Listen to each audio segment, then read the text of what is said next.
When a tracheostomy tube is introduced, the functions of the airway can be dramatically changed. Some tracheostomy tubes have a cuff to assure that all air moves in and out through the tracheostomy tube during mechanical ventilation.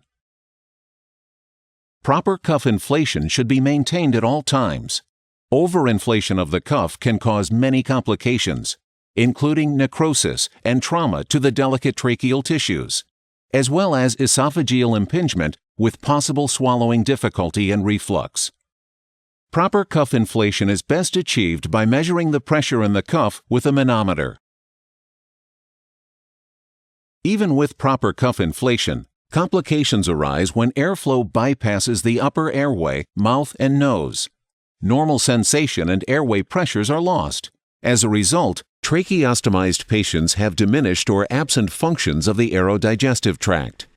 Absence of airflow through the vocal folds leaves patients without the ability to speak, causing significant frustration, anxiety, and distress. For children, losing the ability to use their voice during the critical early years of development can lead to significant speech and language delays. Patients with tracheostomies also have reduced senses of smell and taste, which can lead to poor appetite and compromise nutritional status, sometimes requiring supplemental feeding through a nasogastric or PEG tube. In addition, many of these patients have difficulty swallowing and aspirate. The cuffed tracheostomy tube may anchor the larynx, interfering with laryngeal elevation, epiglottis inversion, and airway protection. Because air escapes through the tracheostomy tube when the vocal folds close, positive subglottic pressures cannot be generated during swallowing. Reduced sensation in the larynx and pharynx leads to pooling of material in the airway, and also reduces the protective cough reflex, which is necessary to clear the larynx and trachea when penetration and aspiration occur.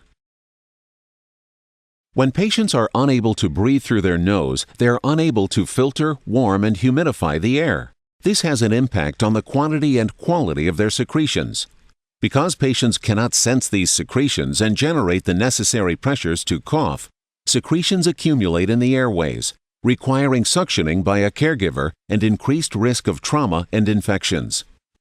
An open tracheostomy tube does not allow a patient to generate positive end expiratory pressure or physiologic PEEP. Without PEEP, the alveoli, which are the sacs of air in the lungs through which gases are exchanged, can collapse, causing atelectasis. Significant atelectasis results in decreased ventilation and oxygenation.